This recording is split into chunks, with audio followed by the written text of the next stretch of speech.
আসসালামু আলাইকুম লিসেনার্স, যারা নতুন শুনছেন তাদের জন্য আমার পরিচয়টি আবার দিতে চাচ্ছি। আমি ডক্টর আলিফ রাজি, ভূত এফএমে প্রায় 8 বছর 9 বছর ধরে আসছি। আজকে যে ঘটনাটা শেয়ার করবো এটা আমি একজনের কাছ থেকে পেয়েছি আর কি। তো আসবো করে আশা হচ্ছিল না, আজকে চলে আসছি হঠাৎ করেই গতকালকের নোটিসে। তো যেই আপুটার ঘটনা বলবো তার নামটা আমি প্রকাশ করতে পারছি না, কারণ তিনি এসে বলতে চাচ্ছিলেন, কিন্তু যেহেতু বয়স্ক মহিলা প্লাস ওনার ফ্যামিলি আছে, উনি আসতে পারছিলেন না। তো আমি ওনার হয়ে ঘটনাটা বলছি আর কি। এখানে এটা হচ্ছে 2000 সালের ঘটনা। তখন তার বেবির বয়স ছিল 5 মাস। তো তারা ফুল ফ্যামিলি, তার হাজবেন্ড সহ তার একটা বাসায় থাকতেন আর কি, ভাড়া বাসায়। তো ওখানে প্রায় 3-4 বছর ধরে থাকতেন। তো তার বেবির বয়স ছিল 5 মাস, আর সাথে একটা কাজের মেয়ে থাকতো। তো সেই বাসাতে আসলে মেয়েটা আসে 6 মাস ধরে, আর তারা থাকতো প্রায় 3-4 বছর যাবত ওই বাসাতে। তো ঘটনাটা ঘটে হচ্ছে 2000 সালের রমজান মাসে। আসলে ঘটনাটা পুরো রমজান মাসেই ঘটে। তো রমজানের শুরুতে যেদিন ঘটনা ঘটে সেদিনের কথা বলছি। তো মেয়েটা আসলে কোনো সমস্যাই ছিল না তার লাইফে, এরকম কোনো প্রবলেমই ছিল না, এরকম কোনো কিছু ঘটবে এরকম তিনি চিন্তা করতেন না। এমন হতে পারে, অনেক ঘটনা আছে যে স্বপ্ন দেখছে বা কিছু একটা, না এরকম কিছু না। স্বাভাবিক জীবনযাপন করতে গিয়ে হঠাৎ করে তার রমজানের দ্বিতীয় রমজানে এই জিনিসটা চোখে পড়ে, এরকম যে তিনি ঘুম ভাঙে। তো তার অভ্যাস ছিল এরকম যে রমজানে তিনি তার রান্না করতেন হচ্ছে ইফতারের পরপরই তিনি সেহরি রান্নাটা করে ফেলতেন। আর সেহরির সময় যেহেতু তার হাজবেন্ড গরম ভাত খেতে পছন্দ করতো, তো গরম গরম রান্না করার জন্য তিনি রাত 2টার দিকে উঠতেন আর কি। তো সবার বাসায় এরকম কাজের মেয়ে থাকলে দেখা যায় যে কাজের মেয়েকেও রাত 2টার দিকে উঠতে হতো সেহরির সময়। তো তিনিও তার কাজের মেয়েকে ডাকতে যায় আর কি। রাত 2টার দিকে তার কাজের মেয়েকে ডাকতে যাওয়ার পর তিনি লাইটটা জ্বালায় তার কাজের মেয়ের রুমে। বাসাটা বেশ বড়। তো লাইট জ্বালানোর পর দেখে যে কাজের মেয়েটা চিত হয়ে, আমরা রাসেল ভাই যেটা ডেসক্রিপশন যদি দিতে হয়, চিত হয়ে থাকলে মাথাটা উবুত হয়ে আছে, মাথাটা উল্টার দিকে, মানে বালিশের উল্টার দিকে আছে, মাথাটার উল্টা পাশটা দেখা যাচ্ছে। তো উনি খুব ভয় পেয়ে যায়, একটা চিৎকার দেয়। চিৎকার দেওয়ার সাথে সাথে মেয়েটাও ফরফর করে উঠে যায়। আচ্ছা, তো মেয়েটা এরকম সময় ফিস ফিস কথা বলছিল। তো ওনার কাছে একটা জিনিস স্পষ্ট শোনা যায়, যে এটা আমি রাসেল ভাইকে বলি নাই, এবার আমি এটা লুকিয়ে গেছি। উনি এরকম বলতে শোনা যায় যে আমি অপেক্ষা করতেছি, আপনারা আসেন। এটা ঘুমের মধ্যে বলছিল, আচ্ছা, উল্টা হয়ে। তো উনি এক চিৎকার দেয়, ওনার চিৎকারে মেয়েটাও উঠে যায়। তো উঠে যাওয়ার পর বলে যে আপা কি, খালামা কি হয়েছে, তুমি এভাবে শুয়েছিলা কেন? খালামা আমি তো এভাবেই শুই। তো ওনার হাজব্যান্ডকে উনি এটা ডিটেল বলে যে আমি এরকম ভাবে দেখছি। ওনার হাজব্যান্ড বলে দূর, এটা কোনো সমস্যা না, অনেকের এরকম ঝামেলা থাকতে পারে, অনেকেই ফ্লেক্সিবল বডি, এরকম ঘাটটা ফ্লেক্সিবল থাকতে পারে, ভয় টাইপ কিছু নেই। তো যেহেতু উনি বাসায় একা থাকতেন, তো হাজব্যান্ড থাকতেন বাইরে অফিসে, তো নজরদারি উনি বেশি বাড়িয়ে দেয় যে মেয়েটাকে একটু দেখবো কি করে না করে। প্লাস মেয়েটার আসলে কাজ ছিলই ওনার বাচ্চাকে টেক কেয়ার করা, বেবিসিট করা, আর মাঝে মধ্যে টুকটাক হাউস হোল্ড কাজগুলা মেয়েটা করতো আর কি। তো রেগুলার লক্ষ্য করতো মেয়েটা কি করে না করে, তাকিয়ে থাকতো মেয়েটা কি করছে না করছে। হঠাৎ করে 5ম বা 6ষ্ঠ রমজান হবে, আচ্ছা, তিনি তার ফ্রিজের মধ্যে আম রেখে দিয়েছিল। মানে আম বলতে জিনিসটা শুনতে কিরকম লাগে যে আম নভেম্বর মাসে, 2000 সালের ঈদটা হয়েছিল ডিসেম্বর, 26শে ডিসেম্বর। তো নভেম্বরের 27 তারিখ থেকে রোজা শুরু হয়েছিল। তো উনি আম রেখেছিল ওই সিজনের আমগুলা ফ্রিজে, ডিপ ফ্রিজে। তো সেটা নরম করে মানে ব্লেন্ডারে ব্লেন্ড করবে ইফতারে খাওয়ার জন্য আর কি, দুপুরের পর ইফতারের 1.5-2 ঘন্টা আগে। তো উনি ব্লেন্ডারে আমটাম ঢুকিয়ে মানে ঢাকনাটা লাগাবে, স্টার্ট করবে সুইচ, এমন সময় মেয়েটা দৌড়ে আসে। মেয়েটা দৌড়ে এসে বলে আপা, খালাম্মা আমাকে দেন, আমি বানাই। সে কি করলো, সুইচটাও ছাড়লো, উপরে ঢাকনাটাও লাগালো না, হাতটা ব্লেন্ডারের পুরো ব্লেডের মাঝখানে ঢুকাই দিল। তো আপনি তো চিন্তাই করতে পারছেন কি হবে সেখানে। একদম থেতলে, মানে মাংস থেতলে বের হয়ে যায়, ওখান থেকে ছিটকায় পরে, রক্ত ছিঁড়ে আটকে অবস্থা খারাপ একদম। তো সেদিন আর ইফতারটা প্রপারলি হয় নাই, এই মেয়েটাকে নিয়ে হাসপাতালে দৌড়াদৌড়ি করতে হয়। মেয়েটাকে মানে স্টিচ করে প্রায় 17-18টা স্টিচ লাগে, বাসায় নিয়ে আসে। তো এরকম চলতে থাকলে তো সমস্যা। তো আর মেয়েটার চালচলনটা এরকম ছিল যে রাসেল ভাই, রমজানে তো অনেক মেয়ে দেখা যায় যে 10-12 বছর বাচ্চা বাসায় থাকলে রোজা রাখে, চেষ্টা করে রোজা রাখার, বা মানে বাসার মালিক যদি বলে রোজা রাখার জন্য সে রোজা রাখে। এই মেয়েটা রোজা রাখতো না, কখনো বললেও রাখতো না।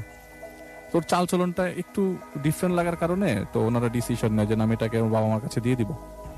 ইভেন মেয়েটাকে যে মহিলাটা দিয়েছিল তাকেও ডাকা হয় যে তুমি এসে ওকে ওর বাবা মার কাছে উঠায় দাও, বুঝাই দাও, কোনো দুর্ঘটনা নেক্সট বার হওয়ার আগেই আমি বেঁচে যাই, মানে এরপরে ঘটতে পারে কোনো দুর্ঘটনা, প্লাস আমার বাচ্চাকে রাখে আমি ঝামেলা রাখতে চাই না।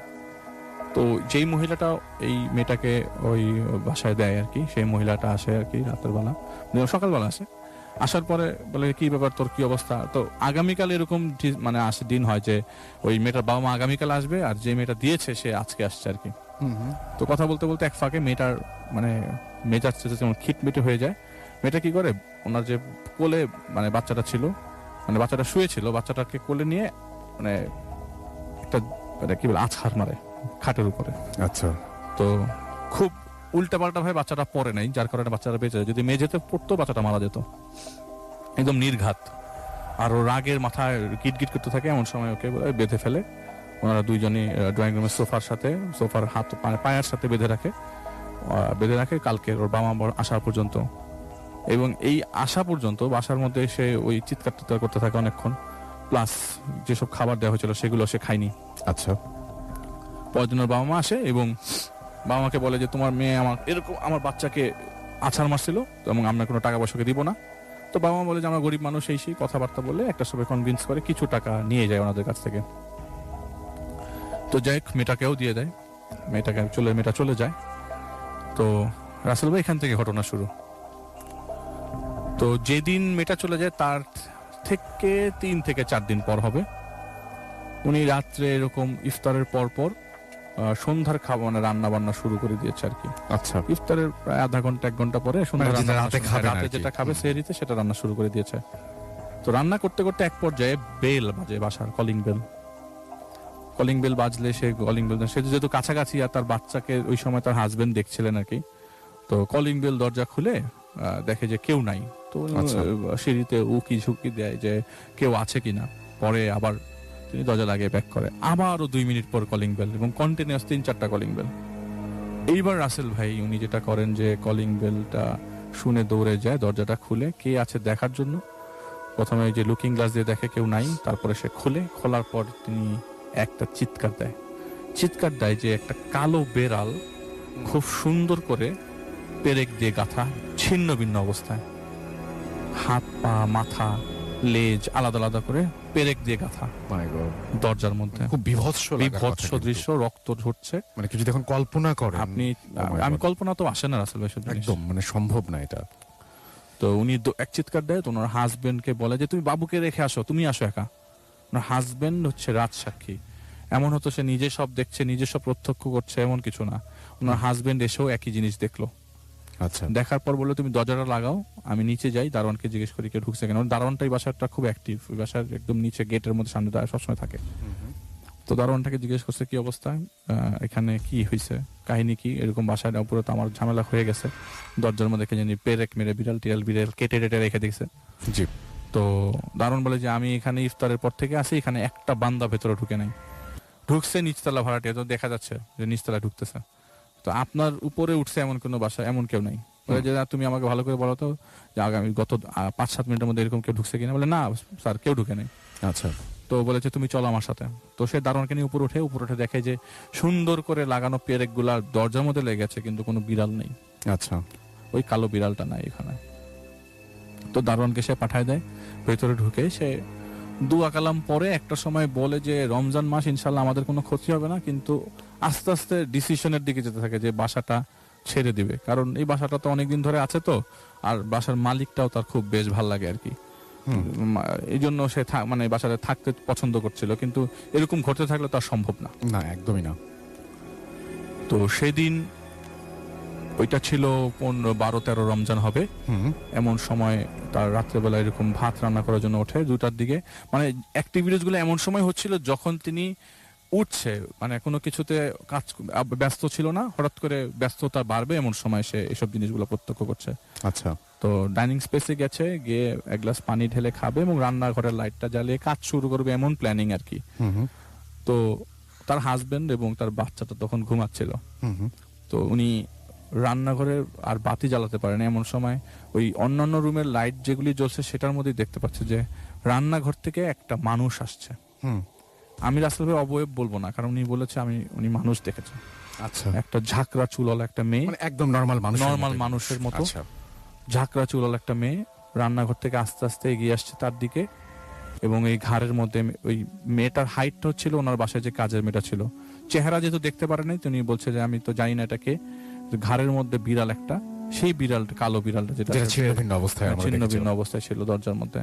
উনি এক দৌড়ে যে দরজা লাগিয়ে সে তার হাজবেন্ডকে ডাকতে থাকে এবং কন্টিনিউয়াস ডাকতে থাকে। ওনার হাজবেন্ড জাগে না তো জাগে না।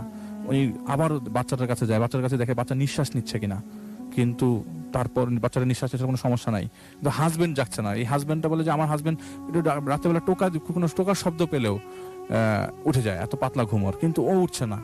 প্রায় 5 মিনিট ঝাঁকানোর পরে হঠাৎ করে ওর হাজবেন্ড তাপড়িয়ে উঠে বলে যে কি হয়েছে, আমি এরকম অবস্থা, বলে কি হয়েছে, কাহিনী কি, আমি তোমাকে অনেকক্ষণ ধরে ডাকতেছি। বলে আর বললো না, আমি একটা আতরের গন্ধ পাইছি, গন্ধটা এত প্রবল আমি না এরপর আর কিছু মনে করতে পারি নাই। আচ্ছা, তুমি যতক্ষণ আমাকে ডাকলা, বলে যে আমি এতক্ষণ এই জিনিস পাইছি, আর আমি এই রান্নাঘরে এরকম একটা ঝাঁকড়া মেয়ে দেখছি, ওনার কাঁধের মধ্যে বিড়াল ছিল, এবং যখন আমি তোমাকে ঝাঁকাচ্ছিলাম তখন আমাদের দরজা ধাক্কা ছিল। তো ভাইয়া দরজাটা খুলে দেখে বাসায় কেউ আছে কিনা, লাইট টাইট জ্বালায়, পুরা বাসা লাইট জ্বালায়, দেখে কেউ নাই বাসাটাতে। আচ্ছা, তো ওনারা এত কিছু হওয়ার পরে তো কোথায় যাবে বুঝতে পারছিল না, ওঝা কি হবে, কোথায় যাবে, কার কাছে যাবে। তো যেহেতু মসজিদে এসে নামাজ পড়ে, সেই মসজিদে ইমামের সাথে তার আবার সখ্যতা ছিল, তো ইমামকে জিজ্ঞেস করে আমি তো এরকম আমার বাসায় ফেস করছি, আপনি আমাকে কোনো একটা সলিউশন দেন। আচ্ছা, ইমাম বলে যে আপনি সকালবেলা ফজরের নামাজটা পড়েন রেগুলার মানে জামাতের সাথে, এবং ইশার ওয়াক্ত জামাতের সাথে পড়েন, আল্লাহ আপনার জিম্মাদার হয়ে যাবেন। প্লাস আপনি রেগুলার সকালবেলা বাসা থেকে বের হওয়ার আগে এবং রাত্রেবেলা যখন ঘুমাতে যাবেন বাচ্চা সহ সূরা ইখলাস, সূরা নাস এবং ফালাক 3 বার করে পুরো বডি মাসহ করবেন, যাতে আপনাকে কেউ ধরনের কোনো ক্ষতি করতে না পারে। আচ্ছা, তো এইটা উনি রেগুলারলি করছিলেন। আর ওনাদের তো প্ল্যান এরকম যে রাসেল ভাই এই মুহূর্তে বাসাটা চেঞ্জ করা সম্ভব না, কারণ সামনে ঈদ, আর ঈদের থেকে বড় কথা হচ্ছে অফিসও তাকে কোনোভাবে ছাড়ছে না, কারণ বাসাতে আপনার বাসা চেঞ্জ করতে গেলে তো বাসা খুঁজতে হবে, বাসা খোঁজার পর আবার বাসাতে ওঠা অনেক ঝামেলা, আর এই অল্প সময়ে বাসা খোঁজা সম্ভব না। তখন রমজানের প্রায় 17-18 হয়ে গেছে। যেহেতু সম্ভব না, তিনি ডিসাইড করে যে ঠিক আছে, আমরা যেহেতু 22শে ডিসেম্বর আমাদের গ্রামের বাড়ি চলে যাচ্ছি ঈদ করতে, রংপুরে ওনাদের গ্রামের বাড়ি চলে যাচ্ছি, তো আমরা যখন আসবো তখন আমরা ইনশাল্লাহ বাসাটা চেঞ্জ করব, সময় নিয়ে করবো ইনশাল্লাহ, তার ব্যবস্থা আল্লাহ তাআলা করে দিবে। আচ্ছা, তো তিনি এই ডিসিশনে যায় আর কি। আর যেটা হচ্ছে মানে সবচেয়ে ইন্টারেস্টিং পার্ট, 22 তারিখের আগে 20শে রমজান আছে, 20শে ডিসেম্বর 22শে ডিসেম্বর তিনি যাবে, তো যাওয়ার 2 দিন আগে, তো এটা হয় 20শে ডিসেম্বর হিসাব করলে। তো 20শে ডিসেম্বর ওনার এরকম রাত্রেবেলা 2 হাজব্যান্ড ওয়াইফই ওঠে, তো বাচ্চাটাকে উনি দেখতে, বাচ্চার প্রচন্ড কাঁদতে থাকে, তো তিনি বলে যা ঠিক আছে আমি রান্নাটা মানে ভাতটা বসাই দিই, তুমি বাবুটাকে দেখতে থাকো।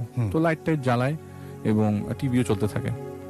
টিভিতে ওই সময় তারা ওই যে মানে ইসলামিক চ্যানেল চলছিল আর কি। তো ওই সময় তিনি উঠার পরে রান্নাঘরে যাওয়ার সময় আপনার ড্রয়িং রুমটা ক্রস করে যেতে হয়। আচ্ছা, ড্রয়িং রুমটা ক্রস করার সময় কিছু ফিস শব্দ আসতে থাকে। এমন রাসেল ভাই ওনার বাসাটা একটা জায়গায় একা বা কিছু, পাশাপাশি একটা বাসা আছে, পাশাপাশি জানালা, মানে পাশের লোকজন যে সেহরির সময় জেগে গেছে এটা দেখা যাচ্ছে। আচ্ছা, তো ফিস শব্দটা পাশের বাসা থেকে না, এটা তার কাছ থেকে খুবই কাছ থেকে শব্দটা আসছে। আচ্ছা, তো যেহেতু এতগুলো অকারেন্স তার সাথে ঘটে গেছে, রাসেল ভাই উনি ওনার হাজবেন্ডকে ডাক দেয়। আমি বেশি বড় করতেছি না তো রাসেল ভাই, না ঠিক আছে। তো ওনার হাজবেন্ডকে ডাক দেয়। ওনার হাজবেন্ড যখন আসে ওনার সাথে, তো উনি ওনার হাজবেন্ডের সাথে পেছনে যাইতে থাকে ড্রয়িং রুম থেকে। ফিস শব্দ, এবং যতই কাছে যায় ততই মানে অজানা ফিস শব্দ, এই শব্দ তার আগে কখনো শোনেন নাই। আচ্ছা, ড্রয়িং রুমে লাইট জ্বালায় রাসেল ভাই, আপনি জানেন আপনি জ্বালালে কি দেখতেন, এরকম দেখলে আপনি কি করতেন? ড্রয়িং রুমের মাঝখানে একটা পাকা কবর দেখতে পায় তারা, 2 হাজবেন্ড ওয়াইফ, এবং পাকা কবরের মধ্যে অ্যারাবিক ওয়ার্ডে কিছু একটা লেখা, আর চারিপাশে 3 থেকে 4 জন লোক মুনাজাত করছে। এবং সবাই আপনার কি ড্রেস পরা, বলে এই যে আমি অজ্ঞান হওয়ার মতো অবস্থা, সাদা লাল না কালো, আমি কি ড্রেস দেখছি আমার কিছুই মনে নাই, কিন্তু আমি দেখছি 4-5 জন লোক মুনাজাত করতেছে এবং আমার অজ্ঞান হয়ে যাওয়ার মতো অবস্থা। আমার হাজবেন্ড পাশে হেল্প চায়, পাশের ফ্ল্যাটে হেল্প চায়, ফ্ল্যাটের লোকজন আমার সাক্ষী, আমার দারোয়ান আমার সাক্ষী। আমি দারোয়ানকে ডাক দেয়, উপর থেকে চিৎকার করে, কারণ আমাকে ফেলে আমার হাজবেন্ড নিচে যেতে পারছিল না, চিৎকার দেয়, নিচের থেকে দারোয়ান দৌড়ে আসে, পাশের বাসা থেকে লোকজন দৌড়ে আসে, গিয়ে দেখে ঘরের কোনো কিছু সমস্যা নাই, সবকিছু নর্মাল, সব ঠিকঠাক। ঠিকঠাক। আচ্ছা, পরে উনি মানে যে আপুইটি ঘটনা বলছে, বলে যে আমি আসলে অজ্ঞান হই নাই, কিন্তু অজ্ঞান হওয়ার অবস্থা আমি দেখছি যে আমার বাসায় লোকজন দিয়ে ভরে গেছে, মনে হচ্ছে আমার বাসায় ডাকাতি হয়েছে। আচ্ছা, তো আমি রেস্ট নেই ওই দিন রাতের বেলায়, এবং যেহেতু পরশুদিন চলে যাব ঈদের উপলক্ষে গ্রামের বাড়িতে, আপাতত সব বন্ধ টন্ধ করে দোয়া কালাম করে 22 তারিখে তারা রওনা দেয় রংপুরের উদ্দেশ্যে। রংপুরে 22 তারিখে যায় এবং 26শে ডিসেম্বর 2000 সালে ওই দিন ঈদ হয় আর কি। তো 30শে ডিসেম্বর তারা ব্যাক করে।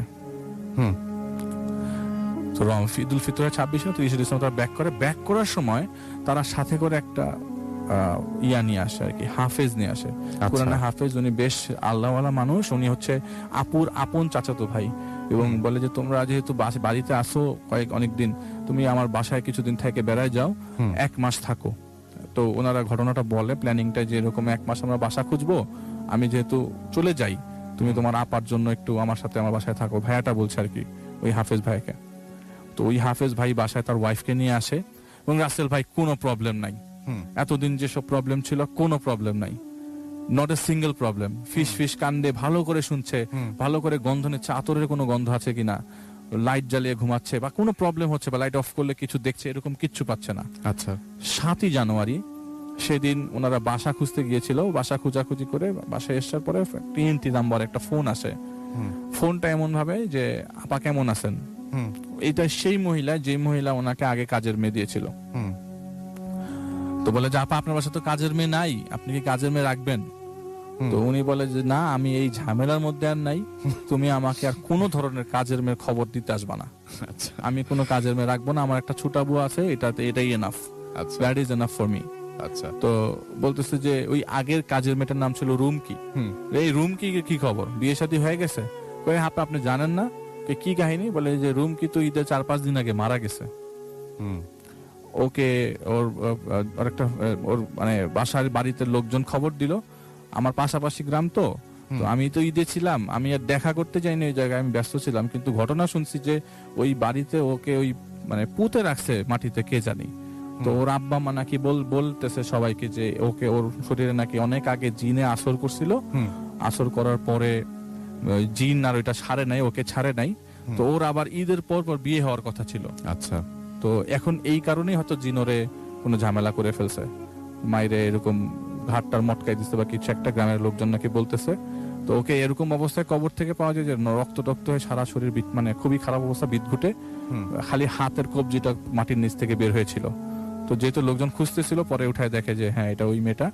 পরে দাফন করে, কিন্তু ঘটনা এরকমই যে উনি মিলাতে চেষ্টা করে। তাই যে ঈদের আগে দিয়ে আমি যখন ঢাকায় আমার বাসায় ড্রয়িং রুমে কবর দেখলাম, এটা কি ওর সাথে কিছুটা রিলেটেড কিনা, ওই মুহূর্তেরই তো ঘটনা যে ঈদের 5-6 দিন আগে মারা গেছে, হতে পারে।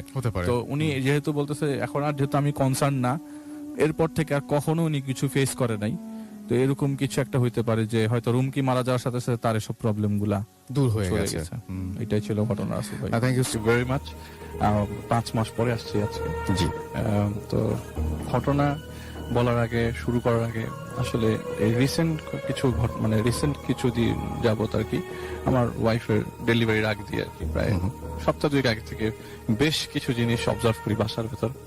আসলে যার সাথে ঘটে যায় আমরা উপর থেকে এতটা ফিল করতে পারি না, কিন্তু যখন নিজের সাথে নিজের ঘরের মধ্যে হালকা কিছু টের পাই, তখনই মাথার মধ্যে চমকে ওঠে যে যেই ঘটনা পাচ্ছি সেটাকে আমরা হয়তো অবিশ্বাস করে উড়িয়ে দিচ্ছি, কিন্তু ঘটনা যাদের সাথে ঘটছে তারা তো আসল জিনিসটা ফিল করে। যাই হোক, রাসেল ভাই, সবাইকে আসসালামু আলাইকুম লিসেনার্স। আমি ডক্টর আলিফ, অনেকেই নতুন এসেছেন, তাদের জন্য আবার পরিচিত হচ্ছি। যে ঘটনাটা আজকে শেয়ার করব সেটা আমার খুব কয়েকদিন আগেই শোনা, আমাদের এলাকার এক বড় ভাইয়ের পরিচিত আর কি। তো শুরুতে ঘটনাটা আমি হসপিটালেই শুনি, পরবর্তী সময়ে আমার তার সাথে দেখা করার সুযোগ হয়। আসলে এলাকা ভিত্তিক লোক তো তার কথা আমি আগেও শুনেছিলাম, কিন্তু এতটা ক্লোজ করে শোনার অভিজ্ঞতা আগে ছিল না, সময় হয়ে ওঠে নাই। এবার সময়টা বের করে আমি ঘটনাটা শুনি, এবং ঘটনা শোনার পর তার সাথে দেখা করি, তার পরিবারের সাথে দেখা করি। ঘটনাটা হচ্ছে জুবাইর নামে একটা বড় ভাইয়ের আমার এলাকা। তিনি 2001 সালে এই তার সাথে একটা ঘটনা ঘটে রাজশাহীতে। আচ্ছা। তারপর থেকে রাসেল ভাই বলা যায় যে একটা নোটিসেবল পার্সন হয়ে যায় এলাকার মধ্যে। তিনি আসলে ওই ঘটনা কেন্দ্রিক, কিন্তু সবাই তার এই ঘটনার কথা জানে না। যাকে ঘটনার শুরুতে চলে যাই। তো উনি রাজশাহীতে পড়াশোনার জন্য যান। তো সেখানে যে ইউনিভার্সিটিতে পড়বেন তার আশেপাশে একটা মেসের মতো আর কি ভাড়া নিয়ে ওঠেন আর কি। তো সেখানে সিট ভাড়া নেন। তো সেই বাড়িটা আসলে বাড়ির ডেসক্রিপশনটা হালকা একটু দিয়ে রাখে। এটা 3 তলা বাড়ি, এবং 3 তলা বাড়িটার 3 তলাতে তিনি একটা রুমের মধ্যে একটা সিট ভাড়া নেন আর কি। আচ্ছা। তো যেদিন বাড়িওয়ালার সাথে কথাবার্তা করে কন্ট্যাক্ট করে তার জিনিসপত্র নিয়ে ওঠেন সেখানে ঢাকা থেকে যে, তো সেখানে তার রুমমেট হিসেবে হামজা নামে একটা লোক পান। তো পাশেই একটা রুম ছিল, সেই রুমে আরো 2জন লোক ছিল। একজন নাম হচ্ছে আফসার উদ্দিন নামে একজন লোক ছিল, আর সাথে আরেকজন লোক ছিল, কিন্তু তার নামটা আসলে আমি নিজেও মনে করতে পারছি না এবং তিনি মনে করতে পারছেন না, কারণ পাশের রুমের লোকদের সাথে এতটা ওঠা বসা ছিল না। নিজের রুমের যে হামজা ভাই তার সাথে বেশ আস্তে আস্তে খাতির হয়ে যায় আর কি। কথাবার্তা বলতো, কথাবার্তার ফাঁকে ফাঁকে অনেক কিছু শেয়ার করতো, নিজের কথাবার্তা, নিজের পার্সোনাল কথাবার্তা, ফ্যামিলির কথাবার্তা। তো উনি বললো যে জুবাইর ভাইয়ের কথা ভাষা মতে যে এই 1 মাসের মধ্যে আমি যতদিন এই বাসায় ছিলাম, এই থাকা অবস্থায় তার আমি কিছু জিনিস লক্ষ্য করি। ফর এক্সাম্পল, তিনি মাঝে মধ্যেই রাতের বেলা, এটা ঠিক রাত 8টার পর থেকে 10টার মধ্যে হতো, 2 হাত দিয়ে এত জোরে শক্ত করে মাথা চেপে ধরতেন, যদি সাধারণ কোনো মানুষের মাথাটা এভাবে ধরা হয় তাহলে রক্ত বের হয়ে যাবে। আচ্ছা। এত প্রেসার দিয়ে তা আমি খুব নিজেই মাঝে মধ্যে ভয় পেয়ে যেতাম তিনি আসলে করছে কি। দেখি কি মানসিক ভাবে অসুস্থ, তো আমি মাঝে মধ্যে একটু জিজ্ঞেস করতাম কি অবস্থা। তো উনি নর্মালি ওয়াশরুমে যে মুখ টুক ধুয়ে ফ্রেশ হয়ে কাটিয়ে দিতেন। আচ্ছা। তো এই কিছুক্ষণ পরে এই মাথা ধরার পরপরই সে আরেকটা জিনিস লক্ষ্য করতো যে ওই টেবিলের উপরে উনি কি জানি লেখতো খাতার মধ্যে। আসলে কি লেখতো এটা উনি কখনো দেখার প্রয়োজন মনে করেন নাই। আচ্ছা। তো যাকে এইসব জিনিসগুলো তার আস্তে আস্তে থাকার পর তিনি লক্ষ্য করতে থাকেন। আরেকটা জিনিস খুব ইম্পর্টেন্ট যে আমি বলেছি বাড়িটা 3 তলা, এবং ওনারা 3 তলায় থাকতেন, ঠিক নেক্সট ফ্লোরটাই হচ্ছে ছাদ। আচ্ছা। তো রাত 12টা হলেই উনি প্রতিদিনই ছাদের দিকে যেতেন আর কি। তো 2001 সাল তো এত টেকনোলজিক্যাল মানে উন্নতি হয়নি তখন। তো উনি মনে করেছে যে হয়তো সিগারেট টিকেট খেতেই যায়, হয়তো বা ও সিনিয়র মানুষের সাথে যে লাভ কি, বয়স ওনার থেকে সিনিয়র আর কি, জুবাইর ভাই থেকে সিনিয়র। উনি তখন স্টুডেন্ট, তিনি চাকরি করেন। তো রেগুলারলি কথাবার্তা হতো, কিন্তু ওই ইনসিডেন্ট গুলো সে প্রায় সময় লক্ষ্য করতো যে মাথাটা চাপ দিয়ে আছে। আচ্ছা। সেদিন রাসেল ভাই অনেক বৃষ্টি হচ্ছে, আর পরীক্ষা ঘনিয়ে আসছে, মাস 2-1 পর আর কি। পরীক্ষা ঘনিয়ে আসছে, ঘনিয়ে আসার পর তো তিনি এরকম নর্মাল রাত 9টা বাজে, তো পড়াশোনা করছে আর কি, লাইট টাইট সব জ্বালানো। হঠাৎ করে ওই ভাইটা খাটের মধ্যে শুয়েছিল, হঠাৎ করে সে আমি একটা কথা বললাম যে মাথা ধরে থাকতো শক্ত করে, হঠাৎ করে তার মুখ থেকে তার জিহ্বাটা এমন ভাবে ঝুলে পড়ে রাসেল ভাই, গলা পর্যন্ত নেমে আসে তার সামনে, চোখের সামনে। তো উনি ভেবে উঠতে পারতেছে না, তাড়াহুড়া করে মাথায় পানি দিবে বা কিছু একটা, কারণ তার জানা মতে রাসেল ভাই মানুষ নাক পর্যন্ত হাইস্ট জিহ্বা লাগাতে পারে, হাইস্ট বা এর থেকে একটু বড়, কিন্তু গলার থেকে নিচে নেমে যাবে এত বড় জিহ্বা উনি এটা আগে কখনো দেখেন নাই। তো এর মধ্যে তিনি দৌড়াদৌড়ি ধাক্কানি শুরু করে, ওনাকে ঝাঁকাতে থাকে, ভাই আপনার কি হয়েছে হামজা ভাই, আপনার সমস্যা কি হলো। তো উনি যখন হঠাৎ করে তার আচমকা কেঁপে উঠে বসনে চলে যায়। সেদিন থেকে রাসেল ভাই, যে আমি আপনাকে বললাম যে তার মধ্যে একটা ভিতর থেকে একটা কাজ করতে থাকে যে কি লোকের সাথে থাকতেছি, লোকটা কে, কিরকম, ওনার নিজের ফ্যামিলির কথাবার্তা কখনো বলে না, অথচ এরকম একটা ইনসিডেন্ট ঘটে গেল, আর কিছু হলেই খালি ওনার ওই ভমিটিং টেন্ডেন্সি উঠে যায়, যে বমি চলে আসে, এত বড় একটা জিহ্বা, ওনার বারবার এই জিনিসটা ফ্ল্যাশ হতে থাকে চোখের মধ্যে। তো কিছুদিন পর উনি একটা জিনিস চিন্তা করে যে উনি যে প্রতিদিন 12টার দিকে ছাদে যায়, ওনার সাথে কি ওনার পিছনে একদিন যাবো ছাদে, কোথায় যায়, কি করতে যায়। তো হঠাৎ করে সেদিন সন্ধ্যার সময় প্রচন্ড বৃষ্টি হয়, তো ছাদ বেশ পিচ্ছিল। তো ছাদের তো উনি চিন্তা করে রাখে যে এই লোকটা যে প্রতিদিন ছাদে যাওয়া, হয়তো তার বাড়িওয়ালার সাথে সম্পর্ক ভালো, কারণ বাড়িওয়ালা ঢোকার সময় বলে দিয়েছে যে এই বাসাতে ছাদে যাওয়া যাবে না, এবং এই ছাদের চাবি নিষেধ, ছাদের চাবি কখনো তিনি দেখেনও নাই পর্যন্ত, এই লাস্ট 2 মাসের মধ্যে বাসা থাকা অবস্থায় ওই ছাদের চাবিটা পর্যন্ত দেখেন নাই। এবং ছাদের কাঠের দরজা এত বড় তালা, যে তালার চাবিটা অনেক বড় হবে, এই চাবিটা দেখেনি নাই। তাহলে হয়তো তার কানেকশন আছে বাড়িওয়ালার সাথে, নইলে সে প্রতিদিন রাত্রেবেলা 12টার দিকে কোথায় যাবে। তো উনি ওই দিন সন্ধ্যার সময় বৃষ্টি হয় এবং রাত্রেবেলা ঝিরঝির ঝিরঝির বৃষ্টিতে থাকে। তো দেখলেন 12টার সময় ওই লোকটা আবারও টেবিল থেকে উঠে সে ছাদের দিকে রওনা হচ্ছে। তো ছাদের দিকে রওনা হওয়ার সময় তিনি কি করলেন, তার পিছনে পিছনে যাওয়ার জন্য আস্তে করে দরজাটা খুলবে এবং পাশের রুম থেকে আফসারউদ্দিন নামে যে ভাইটা আছে তাকেও নিয়ে যাবে সাথে করে। আফসারউদ্দিনের সাথে আরেকজন রুমমেট আছে, কিন্তু তখন সে হয়তো ছিল রুমের মধ্যে, তার সাথে তাদের সাথে যে যায় নাই। তো সিঁড়ি বেয়ে উপরে উঠে দেখে যে উনি চলে গেছে, ছাদে ঢুকে গেছে, কিন্তু গেটটা ওখানে বন্ধ আছে। গেটের তালা কেউ ধরে না, মানে তালা খুললে তো দরজা খোলা থাকবে যে ছাদে যাবে। ছাদে চলে গেছে লোকটা, ওই হামজা ভাই যে তার রুমমেট, তারা দেখে তালা লাগানো। এটা কিভাবে সম্ভব? তিনি কাঠের ফুকা দিয়ে অনেকক্ষণ দেখার চেষ্টা করে, কিন্তু কোনো কিছু সে ট্রেস আউট করতে পারে না আসলে কোথায় গেল। তো সে তার ওই আফসারউদ্দিন নামে যে লোকটা ছিল পাশের রুমে, তাকে নিয়ে সে ওই লোকটাকে নিয়ে নিচে নেমে আসে এবং তাকে বলতে থাকে যে কিভাবে সম্ভব, আমরা তো ছাদের চাবি পাই না, উনি হঠাৎ করে চলে গেল চাবি ছাড়া। তো জিনিসটা মানুষ দেওয়া সম্ভব না, এটা মানুষের কোনো কাজ না। এবং ভয় পেতে থাকে, মানে বাসাটা ছেড়ে দেওয়ার জন্য প্ল্যান করতে থাকে এবং দুইজনে মিলে প্ল্যানও করে ফেলে যে ভাই যদি কোনো বিপদে পড়ি আমরা, যদি আমার কোনো বিপদ হয় তাহলে আপনি ফেসে যাবেন, কারণ রুমমেট কিন্তু আমরাই, আপনি যদি বিপদে পড়েন আমি ফেসে যাবো। রাইট। তো বেটার আমরা বাসাটা ছেড়ে দিই, প্ল্যান করি, আসেন একসাথে ছেড়ে দিই বিপদে পড়ার আগে। তো এর মাঝে ওই হামজা সাহেব উনি নিচে নেমে আসলো। নিচে নেমে আসা নর্মাল, কিন্তু ওই ঘটনার পর থেকে রাসেল ভাই উনি ওনার সাথে একটু কম কথা বলতো, একটু কম কথা বলতো। ঠিক 1 সপ্তাহ পর তিনি বাড়ি এলাকায় কনভিন্স করে বাসার ছাদের চাবির জন্য। উনি যে প্রতিদিন ভাই একদিনও মিস নাই, হারাম একদিনও মিস নাই যে ছাদে সে যাবে না, প্রতিদিন ছাদে যাবে সে। তো বাড়ির কাছ থেকে ছাদের চাবি খুবই কষ্টে ম্যানেজ করে, মানে কালকে সকালে দিয়ে দিবো, আপনি আমাকে বিকালের দিকে চাবিটা দিবেন। তো বাড়িওয়ালা বলে যে কি করবা তোমরা ছাদে, যে তো অনেক কোয়েশ্চেন অ্যান্সার দেওয়ার পরে সে অনেক জোরাজুরি করার পর ছাদের চাবিটা নেয় এবং ছাদের চাবিটা নেয় 2 দিন পরে। যখন বলেছে তখন 2 দিন পরে ছাদের চাবিটা নেয়। ছাদের চাবি নেওয়ার পরে সেদিন রাতের বেলা অ্যাজ ইউজুয়াল নর্মাল, কোনো বিশেষ কিছু নেই, নর্মাল ডে, নর্মাল এনভায়রনমেন্ট। 12টার দিকে এই লোকটা ছাদের দিকে যায় এবং ওই আফসারউদ্দিনকে নিয়ে তার কৌতূহল বশত, ইয়াং মানুষ রক্ত গরম, ছাদে যাবে, দেখবে কি কোথায় যায়।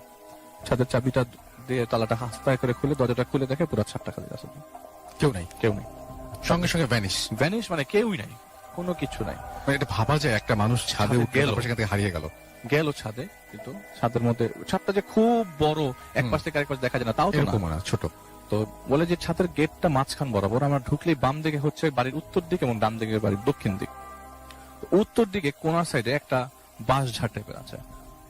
ওই বাঁশঝাড়ের মধ্যে বেশ বাঁশঝাড়গুলো নড়ছে, কোনো বাতাস ছাড়াই নড়ছে, মানে বাতাস থাকলে তো অন্যান্য গাছপালাও নড়তো, ওই বাঁশঝাড়টা আস্তে আস্তে নড়ছে।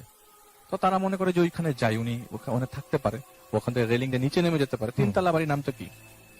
আস্তে করে কর্নার দিকে যেতে থাকে, আস্তে আস্তে উত্তর দিকে কর্নার দিকে যেতে থাকে। যার সময় সব দেখলো যে বাঁশঝাড় ঘেঁষে একটা করই গাছের ডাল আসছে। সেই করই গাছের ডাল অন্ধকার, একবার গুটগুটে অন্ধকার না, কিছুটা হালকা ভিজিবল, খালি শব্দ আসছে, খুব বিভৎস শব্দ, কটর কটর শব্দ, লাইক কেউ হাড় চিবিয়ে খাচ্ছে, ভেঙে খাচ্ছে। এবং একসাথে কয়েকজন, একটা ভয়েসের মতো আসলো যে তোমরা ছাদে কি করো। এটা যদি একজন বলতো তাহলে একজন একটা পরিষ্কার বোঝা যেত, 4-5 জন একসাথে বললো তোমরা ছাদে কি করো। ওনারা যে এইখান থেকে একটা দৌড় দিবে, দৌড় দেওয়ার সময় জাস্ট একটা জিনিস লক্ষ্য করলো যে এটা শিয়াল হতে পারে, বিড়াল হতে পারে, হোয়াট এভার দ্য প্রাণী ইজ, যে এমন ভাবে তাকালো যে লাল লাল দুটো চোখ তাদের দিকে কর্কট দৃষ্টিতে তাকিয়ে আছে। তো জাস্ট তারা, মানে ওইখানে সাধারণ মানুষ আমি আপনি হলে দৌড়ি দিতাম, তো তারা হয়তো আমরা অজ্ঞানী হয়ে যেতাম, তারা তো সাহস করে দৌড় দিয়েছে।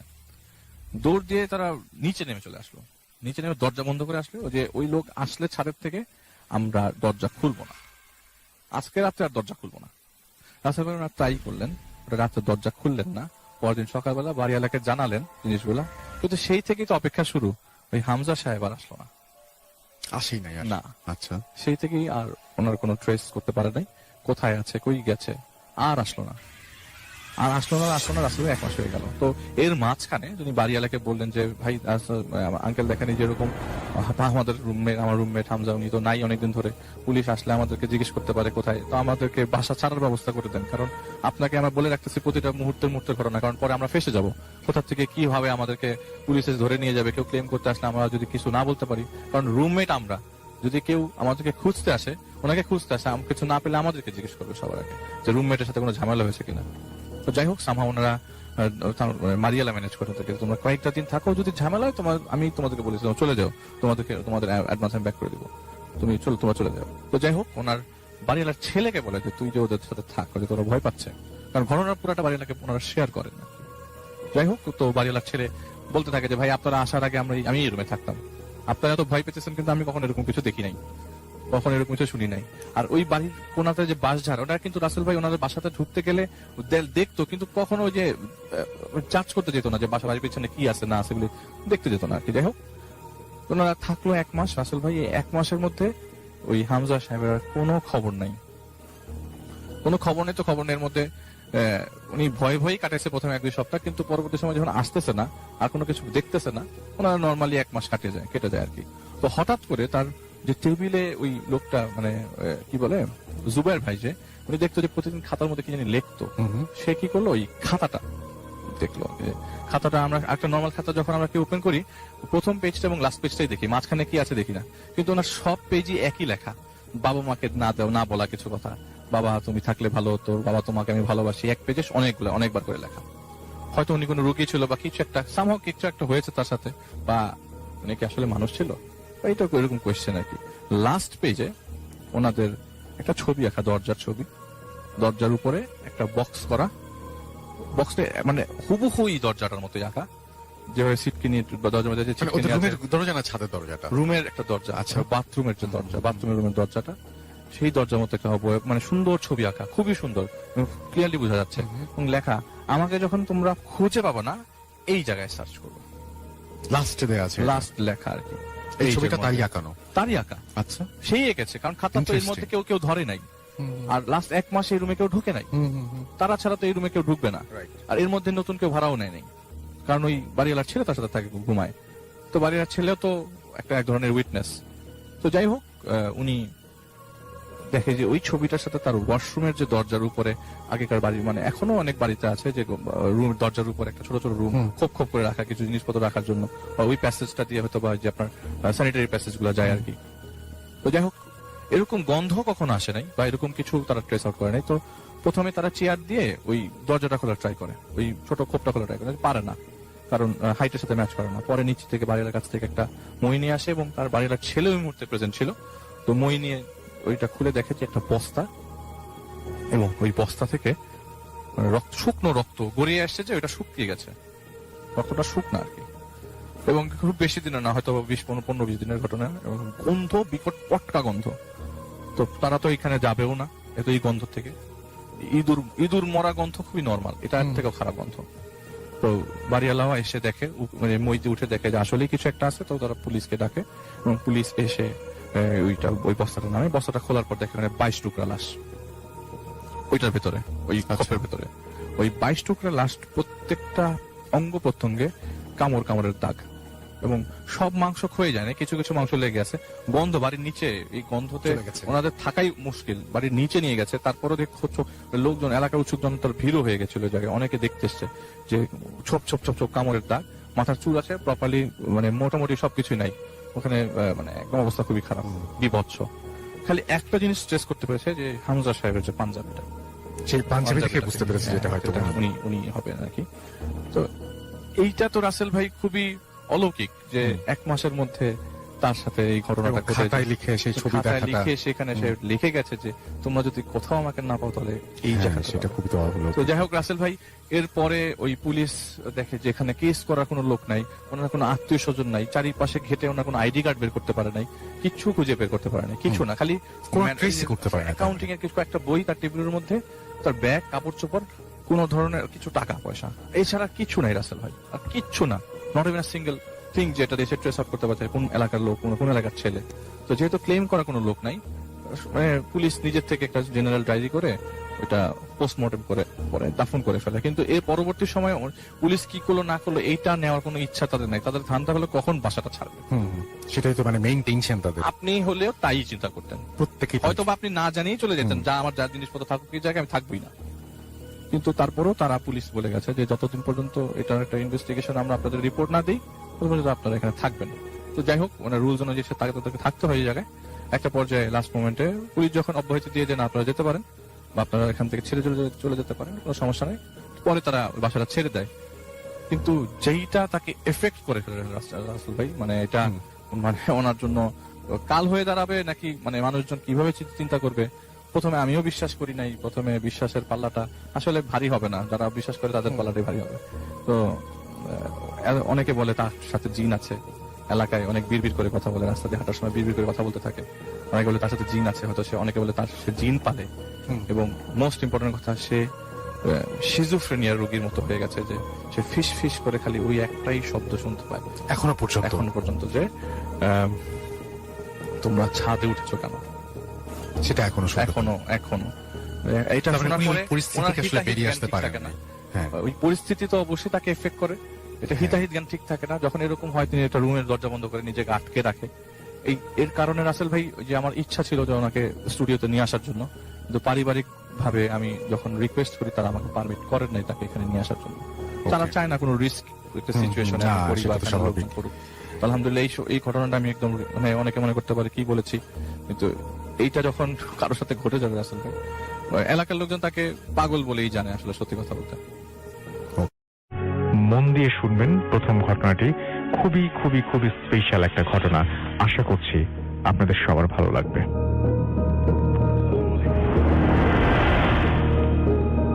আসসালামু আলাইকুম লিসেনার্স, সবাইকে ধন্যবাদ, রাসেল ভাইকেও ধন্যবাদ বড় আমাকে খুঁজে বের করার জন্য।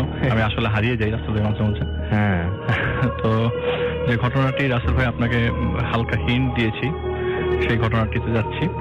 ইসমাইল হোসেন নামে আমার পরিচিতের ফ্রেন্ড আর কি, তার কাছ থেকে ঘটনাটি পাই। তো ঢাকা শহরে একটি স্বনামধন্য ইউনিভার্সিটি থেকে পাশ করবার পর একটি কোম্পানিতে চাকরি হয় আর কি, নোয়াখালীতে তার শিফটিং। তো নোয়াখালীতে পৌঁছাবার পরে, চাকরি পাওয়ার পর মোটামুটি ফ্যামিলির সবাইকে ঢাকা থেকে ছেড়ে নোয়াখালীতে তাকে চলে যেতে হয়। তো যে অফিসে চাকরি নেয় সেখান থেকে প্রায় বাসা খুঁজতে খুঁজতে 10 কিলো ভেতরে একটি বাসাতে তার মানে সে পেয়ে যায় একটি বাসা, রুমটা মোটামুটি খুব পছন্দ হয় তার। তো সাথে সাথে সে কনফার্ম করে ফেলে যে আমি রুম দুটি নিবো আর কি। তো যেদিন উনি ওইখানে যায়, তো মোটামুটি সবকিছু ফিক্স করে ওই বাসায় উঠেন আর কি।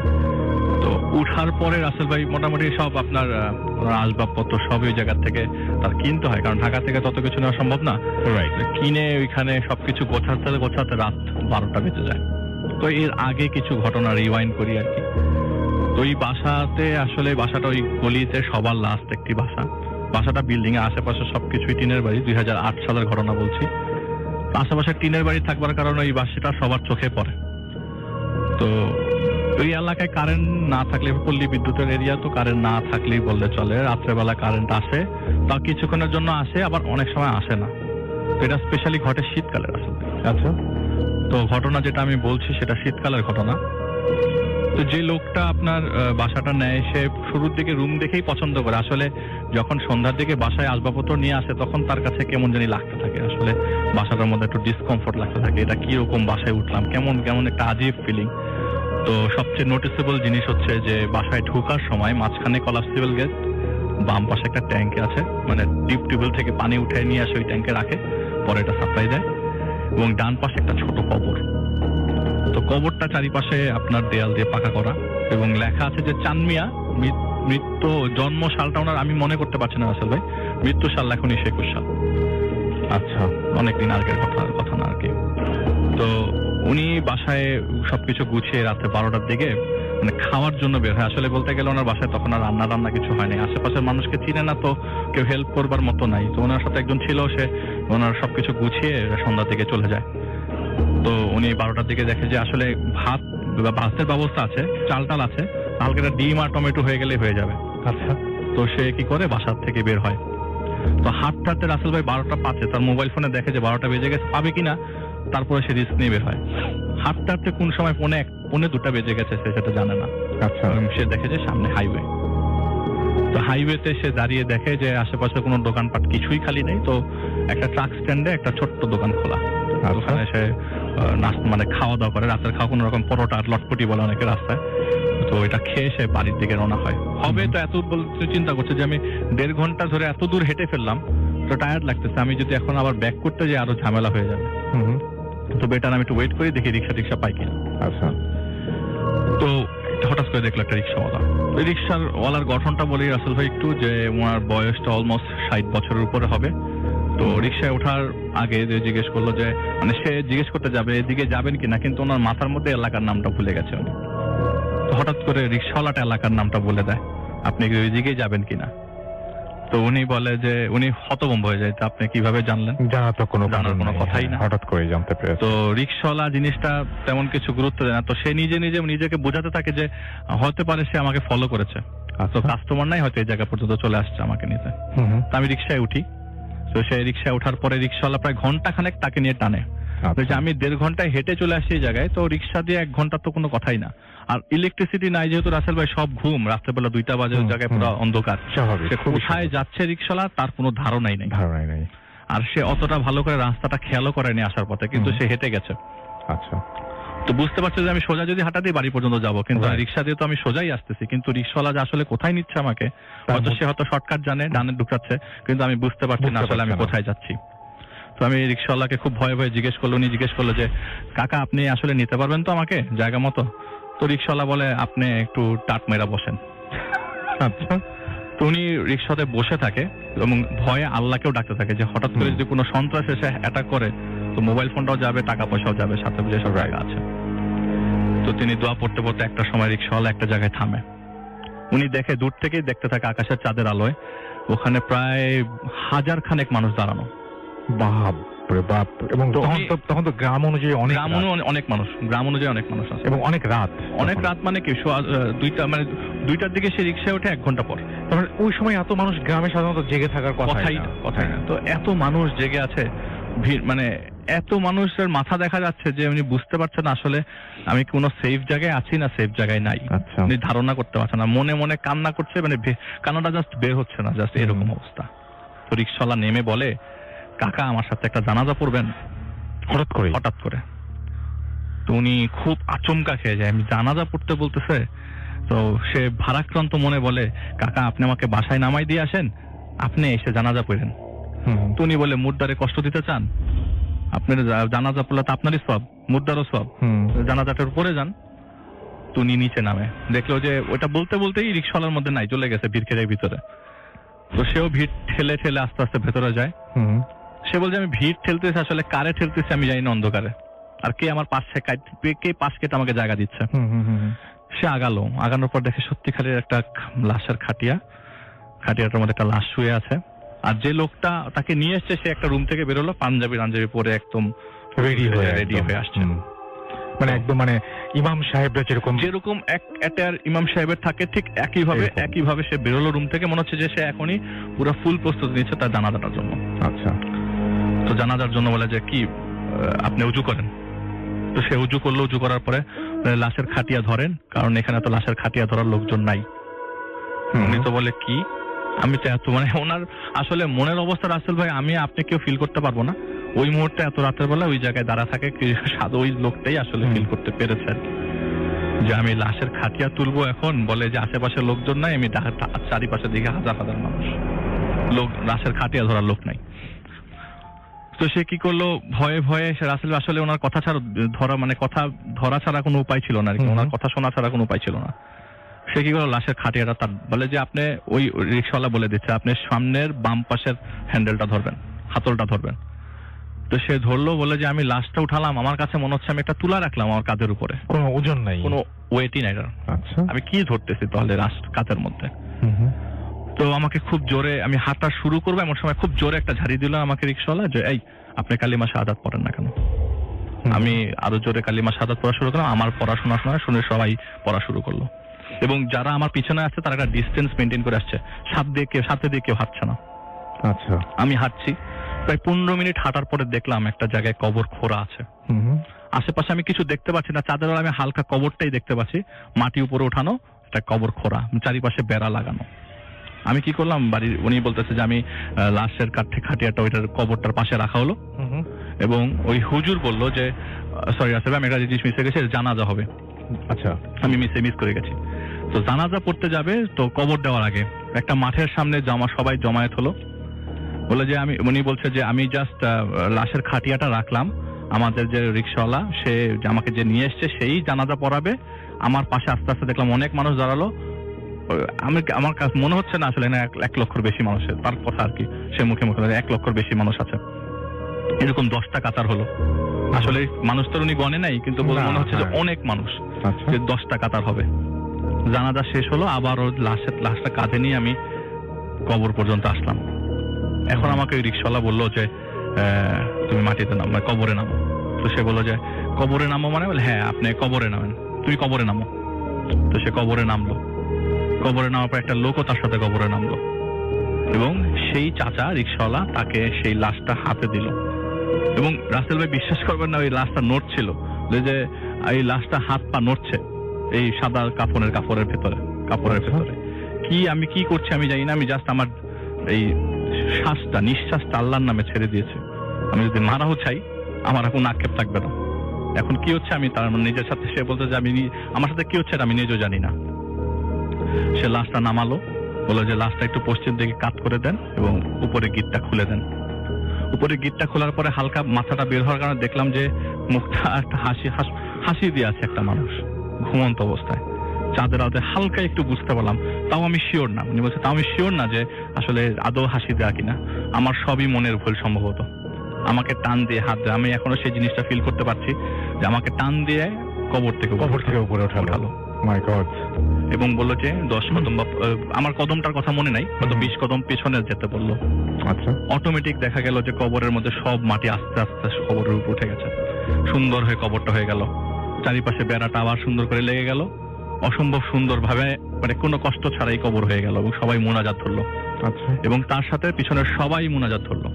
আচ্ছা। মোনাজাত ধরে শেষ হওয়ার পরে ওনার কাঁধের মধ্যে হাত রেখে চাচা বলল, বাবা চলো বাসায় যাই। তো উনি খুব কান্না স্বরে, কাকা আমাকে বাসায় নামাই দিয়ে আসেন।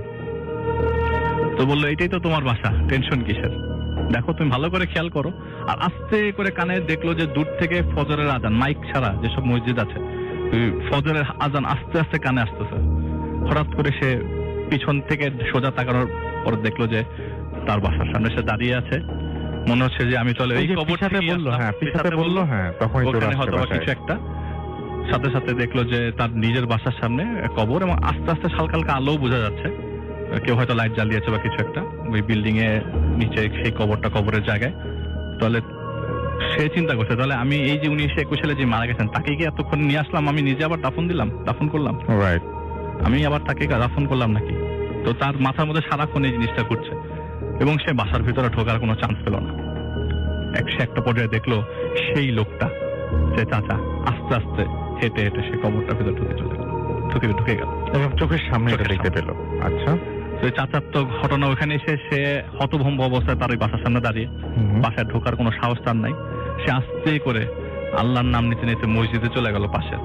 ওই মসজিদে সে নামাজ পড়ার পরে দিনটা কোনো রকমে, ওই রাতটা কোনো রকমে কাটিয়ে সাথে সাথে তো সকাল হয়ে গেল। কিছুক্ষণ পরে হুজুরকে নিয়ে বাসায় যে আসবাবপত্র সব নামে নিয়ে এসে হুজুরকে জিজ্ঞেস করলো যে আমি এই জিনিসটা সারা রাত আজকে এই জিনিসটা এই অবস্থায় ছিলাম, আপনারা ডেসক্রিপশন কি দিবেন, আমি কি স্বপ্নে ছিলাম নাকি অরিজিনালি ছিলাম? তো হুজুর বলে আপনি কিসে ছিলেন আমি জানি না, আপনি চলে যান এখান থেকে, আপনার যদি যাইতে ইচ্ছা করে, এত ভয় লাগে। সে আর থাকার সাহসটা, ওখান থেকে সে চলে যায়, আর ওই বাসার আশেপাশে সে আর ফেরে নাই কখনো। এটাই ছিল রাসেল। অনেক সময় বাংলাদেশে আসার পরে, রিসেন্টলি যখন বাংলাদেশের বাইরে গেছি, এটা কানেক্টিং ঘটনা, কানেক্টিং ঘটনা, আমি আসার পরে জিনিসগুলো একটু ফিল করেছি আমার ছোট ভাইয়ের সাথে। আচ্ছা।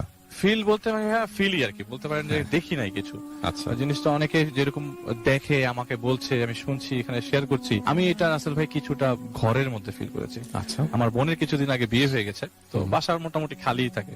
তো আমার ওয়াইফ তখন আপনার আমার শ্বশুর বাড়িতে ছিল মিরপুরে। তো কাহিনী হচ্ছে যে আমার ঘটনা থেকে একটু বলি হালকা, পরবর্তীতে সময় আমি নেক্সট ঘটনায় যাই। ওই দিন রাতের বেলা রাসেল ভাই আমি মানে গেম খেলি তো রাসেল ভাই জানেন আগে, 2010-এ বলেছি গেম খেলার পরে আমি একটু পড়তে বসছিলাম, আমার রাত 3টা বেজে গেছে। তখন হঠাৎ করে আমার রুমের মধ্যে আমি প্রথম কে, হ্যাঁ মানে জোরেই জিজ্ঞেস করি কে, কি হয়েছে, আমি এভাবেই জিজ্ঞেস করি কি হয়েছে, আমাকে জিজ্ঞেস করতেছে। হঠাৎ করে আমি দেখি যে কেউ কোনো সারা শব্দ নাই, আর আমার ঠিক রুম থেকে বের অপোজিটে রুম আমার বাবা মার। তো বাবা মা বছর 2 হয় দরজাটা মানে খুলেই ঘুমায়, কারণ এই আমার ছোট ভাইটা ড্রয়িং রুমে শুতো, আমার বোনের বিয়ে হয়ে যাওয়ার পর সে তার নিজের রুমে চলে গেছে। হঠাৎ করে আবার কিছুক্ষণ পর দরজা নক, আমার আমি দরজাটা খুলে ফেললাম, দেখি আমার ছোট ভাই দাঁড়ায় আছে, হাত পা কাঁপতেছে আসলে। তোমার কি হয়েছে? যে তুই তো আমার রুমে আছো। আমার রুমে গেলাম, যে রুমে আমি আগে থাকতাম শিফট করে আমি অন্য রুমে চলে গেছি। এই রুমে আমি আগে থাকতাম, আলিফ ভাই দেখ। আর ওই রুমে দেখি যে বিকট আওয়াজে সে সূরা ইয়াসিন ছেড়ছে, ল্যাপটপের সাউন্ড স্পিকার ছেড়ে পরে ইয়ে সূরা ইয়াসিন ছেড়ছে। আমার বাবা মা গভীর ঘুম, তখন রাত 3টা বাজে, ফজরের আজান দেয় হচ্ছে 5:30-এ। তো আমি বললাম যে কি হয়েছে ভাই, তুই একটু খাটে বস। আমি বসলাম খাটে, আমি দেখলাম যে ভাই আমি এই আতরের স্মেল আগে কখনো শুনি নাই, এত সুন্দর গন্ধ, মনে হয়েছে যে আমি বসছি না আমার সারা শরীরের গন্ধ মেখে, এত সুন্দর গন্ধ। তো আমি বললাম যে কি হঠাৎ করে আতরের গন্ধ, বলে কি হ্যাঁ আমি শুয়ে শুয়ে গান শুনতেছিলাম, এই জানালার পিছন দিয়ে আতরের গন্ধটা এত সুন্দর করে আমার কাছ থেকে এসে এই দরজা দিয়ে বেরিয়ে গেল, আমার দরজা দিয়ে। আচ্ছা, দরজা দিয়ে বের হয়ে ড্রয়িং রুমের দিকে চলে গেল। আমি বললাম তুমি আতরের গন্ধ কিভাবে শুনলা? মানে আতর গন্ধ যে মুভ করতেছিল তুমি কিভাবে দেখলা? বলে ভাইয়া আমি আতর গন্ধ দেখলাম, আমার উপর দিয়ে একটা বাতাসের মতো গেল, গন্ধওয়ালা বাতাসটা আস্তে আস্তে আমার রুম থেকে যাচ্ছে, আমি ফলো করতেছি, আমি জানি না আমি কেন ফলো করতেছি। আমি বললাম যে আচ্ছা এক কাজ করো, তুমি দরজাটা খোলা রাখো, আমি আমার দরজা খোলা রাখি, যদি কোনো প্রবলেম দেখো আমাকে জানাও। তো আধা ঘন্টা পরে আমি আবার রুমে উঠে গিয়ে ওর রুমে জিজ্ঞেস করলাম, এই তুমি আর কোনো গন্ধ পাইতেছো? বলে আরিফ ভাই তুই এখন খাটে এসে বসে দেখ। আমি আসলেই বসলাম, ভাই কোনো গন্ধ নাই। মানে একটা আতরের গন্ধ কিন্তু অনেকক্ষণ থাকবার কথা, যদি আমি যেভাবে ডিসক্রাইব করতেছি আপনাকে, তো ওই জায়গায় এখন আর কোনো গন্ধ নাই। কিছুক্ষণ পর ও বললো আলিফ ভাইয়া আমি দেখলাম যে ড্রয়িং রুমের, আমার ড্রয়িং রুমের হচ্ছে ভাইয়া আপনার থাই অ্যালুমিনিয়ামের গ্লাস, গ্লাসটা লাগানো ছিল। বলে যে আলিফ ভাই আমি দেখলাম থাই অ্যালুমিনিয়াম গ্লাসটা অটোমেটিক খুলে যাচ্ছে, বাতাস কখনো থাই অ্যালুমিনিয়াম গ্লাস নাড়াতে পারবে না, না এটা সম্ভব না। বলে থাই অ্যালুমিনিয়াম গ্লাসটা অটোমেটিক খুলে গেল ভাইয়া। আমি দেখলাম যে পর্দাগুলো নড়তেছে। আচ্ছা, ও আমাকে ডিস্টার্ব করতেছে। আমি বললাম কে তোমাকে ডিস্টার্ব করতেছে? আমি আসলেই দেখলাম রাসেল ভাই থাই অ্যালুমিনিয়াম গ্লাসটা খোলা।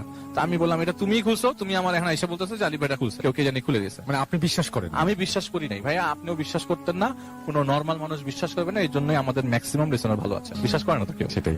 হঠাৎ করে একটা শব্দটা বিকট আওয়াজ আমাদের রুমের, আমাদের মানে মেইন দরজা দিয়ে ঢুকতে এন্ট্রান্সে আমাদের এখানে ছোট একটা লিভিং রুমের মতো, আমরা বাইরের গেস্ট আসলে এখানে বসতে দিই, ড্রাইভার টাইভার আসলে বসে এখানে।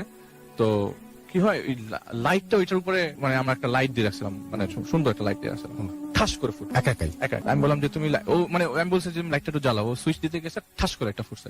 অথচ এই লাইটটা কিন্তু রাসেল ভাই মনে করেন 5-10 বছর ধরে এখানে লাগা, আচ্ছা, কোনো প্রবলেম হয়নি, হঠাৎ করে ফুটে গেল। তা আমি ভাইয়া একটু নর্মালি নিছি যে যাক অনেকদিন হয়ে গেছে লাইটটা হয়তো ফুটে গেছে, জিনিসটা ওভাবে কানেক্ট করলাম যে যাক বাদ দাও, রাত্রেবেলা ঘুমাও। কিছুক্ষণ ফজর আজান দিয়ে দিছে, আমি বললাম যে যেহেতু তুমি একটা খারাপ জিনিস তুমি দেখতেছিলা, কিছু একটা ফিল করছো, তুমি নামাজ পড়ে ঘুমাই যাও। পরের দিন সকালবেলা বাবা মার সাথে কথা হইলো, বাবা বললো যে তোমরা রাতের বেলা শব্দ করতেছিলা, কারণ আমি বললাম যে তুমি তো শুনছো? বলে হ্যাঁ তোমরা শব্দ করার আগে আকিবের ইয়াসিন সূরার আগে আধা ঘন্টা 1 ঘন্টা আগে আকিব আমাকে অনেকক্ষণ ধরে ডাকছে, আমার দরজার পাশে দাঁড়ায় অনেকক্ষণ ধরে ডাকছে। আমি অবয়বটা দেখতে পাচ্ছি কিন্তু এটা আকিবের অবয়ব না সেটা বুঝতে পারছি। আমি বললাম যে মানে কি? বলে যে আকিব তো ছেলে, আমি তো দেখতেছি একটা মেয়ের মতো একটা অবয়ব দাঁড়ায় আছে, এবং সেটা তোমার বোন। বাবা বাবা এই বাবা, আমার বোন তার শ্বশুর বাড়ি মিরপুরে। আমি বললাম যে আমি তখন ঘুম ভাঙানোর ট্রাই না করেও ইচ্ছা করে উঠলাম না। আমি এরপরে তোমাদের মুভমেন্টের শব্দ পাইলাম, তুমি আকিবের ইয়াসিন সূরার শব্দ পাচ্ছি, তোমরা হাঁটতেছো, চিল্লাচিল্লি করতেছো, সব শব্দ শুনলাম, কিন্তু আমি কিছু বললাম না। পরে বাবা মার কাছে কানেক্ট করলাম কিছু জিনিস, বাবা মাও কিছু ভয়েস পেয়েছে সেদিন রাতে। এটা ছিল রাসেল ভাই আমার বাসার ঘটনা। ওকে, আমরা নেক্সট ঘটনাটা যাব, আমরা চলে যাব আমাদের পরবর্তী ঘটনায় ডক্টর আলিফের কাছে, এবং তার কাছ থেকে দ্বিতীয় ঘটনাটি শুনে আসবো। রাসেল ভাই থ্যাংক ইউ সো মাচ। তৃতীয় ঘটনাটি আসলে আচ্ছা, যে ঘটনাটা শেয়ার করব সেটা হচ্ছে কলকাতায় আমি গিয়েছিলাম ডিসেম্বর মাসের 11 তারিখে।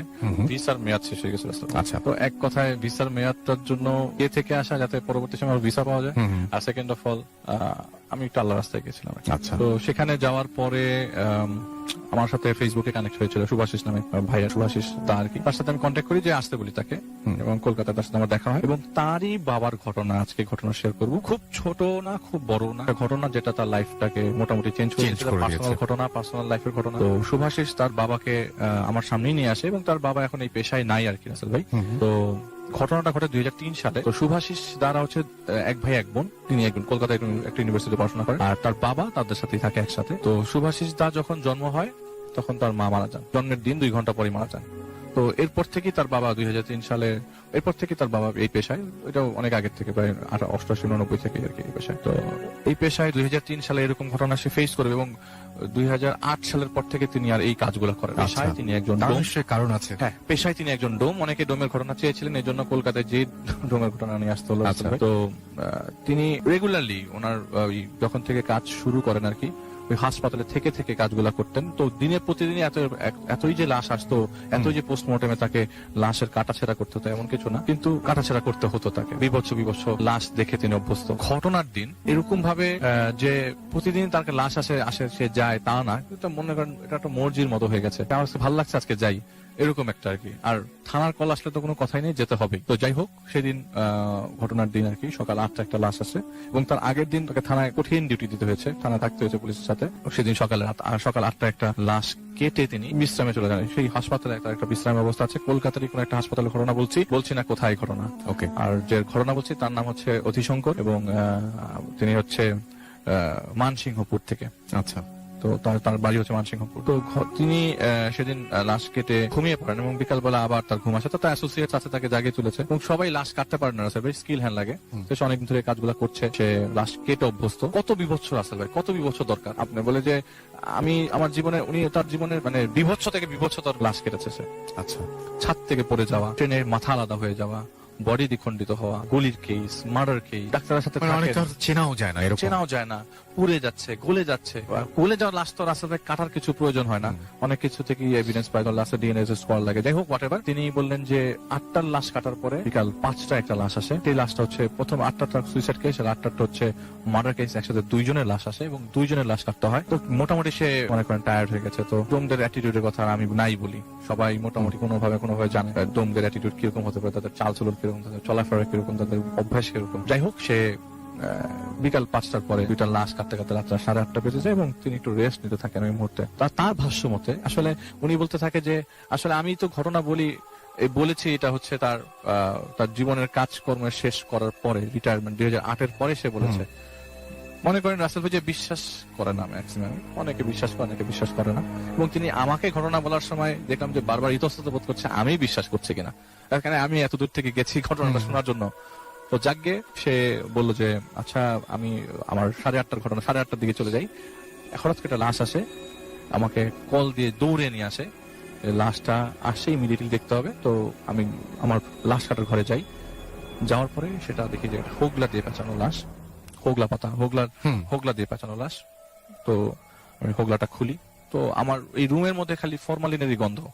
তো তার অভ্যাস হয়ে গেছে, কিন্তু ওই মুহূর্তে তার কেমন জানি মাথা ঘোরাতে থাকে, মানে যে আজকে যা হচ্ছে সেটা হচ্ছে তার অভ্যাসের বাইরে। আচ্ছা। তো সেই যখন হোগলাটা খুলে দেখলো যে একদম দ্বিখণ্ডিত, দুই পাশে একদম সমান ভাবে দ্বিখণ্ডিত একটা লাশ এসছে। সেই লাশটার মাথাটা কোমরে চলে এসছে, মানে ওই হোগলাতে আস্তে আস্তে আস্তার পথে মাথাটা কোমরে চলে এসছে, কারণ মাথার আগে থেকে বডি থেকে পিছনে ছিল। তো বলে যে আমি মাথাটা তুললাম জায়গা মতো, কারণ আমাকে স্টিচ করে দিতে হবে মাথাটা বডির সাথে, এটাকে জোড়া দিয়ে দিতে হবে, একটা পজিশনে নিয়ে দিতে হবে যার লাশ।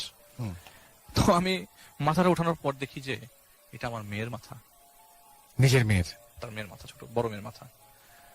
বলে যে মাথাটাও আমার হাত থেকে পড়ে যায়, আমিও বেঁচেতে পড়ে যাই। বেঁচেতে এমন ভাবে পড়ি এবার আমার কিছুই মনে নাই। আমার ঘুম ভাঙে, তার ঘুম ভাঙে, সবাই ডাকে ঘুম থেকে ওঠায়। তার তো অ্যাসোসিয়েট আছে ওই সময়, ওই মুহূর্তে ডাক্তারও প্রেজেন্ট ছিল। তো বলে যে আমি আমার মেয়েকে কালকে রাত্রে কাটার সময় দেখছি। তো তারা সবাই বলছে যে তুমি অজ্ঞান হয়ে গেলা কিভাবে, তুমি এতদিন ধরে কাজ করো, 10-12 বছরের তোমার অভিজ্ঞতা, তুমি হঠাৎ করে অজ্ঞান হয়ে গেলা কিভাবে? বলে যে আমি আমার মেয়েকে দেখলাম। বলে যেটা পুরুষ লাশ, তুমি কিভাবে তোমার মেয়েকে দেখলা, এটা কিভাবে সম্ভব? বলেন না, আমি আমার মেয়েকে দেখলাম, এই জন্য আমি অজ্ঞান হয়ে গেছি। উনি ডিউটি করলেন না, উনি বাসায় চলে গেলেন, মেয়ের খোঁজ নিলেন, মেয়ে সেফ আছে কিনা। আচ্ছা, দেখলাম না, মেয়ে সেফ আছে, সবকিছুই নর্মাল, মেয়েও ভালো আছে, ছেলেও ভালো আছে। তো তার মেয়ে ম্যারিড তখন, তার মেয়ে হচ্ছে বড়, তার ছেলে হচ্ছে ছোট। তো তোর মেয়ের বিয়ে দিয়ে দিয়েছে। তো সে বললো যে আমার মেয়ে সুস্থ আছে, আমি এটাতেই খুশি। আমি পরের দিন আবার চাকরিতে যাই, আবার একটা লাশ আসে। তো আগের দিন যে আমি এতক্ষণ যে ডিসক্রিপশন দিলাম, 4টা লাশ এসছে। বলে যে কখন আমি একদিনে 4টা লাশের কাজ করিনি। আচ্ছা, দিস দ্য ফার্স্ট টাইম আমি একদিনে 4টা লাশের কাজ করলাম। সেকেন্ড ডেতে আমি সারাদিন বসেছিলাম, সারাদিন হসপিটালে এসে কথাবার্তা বলে লাস্ট মোমেন্ট একটা লাশ আসে, ট্রেনে কাটার লাশ।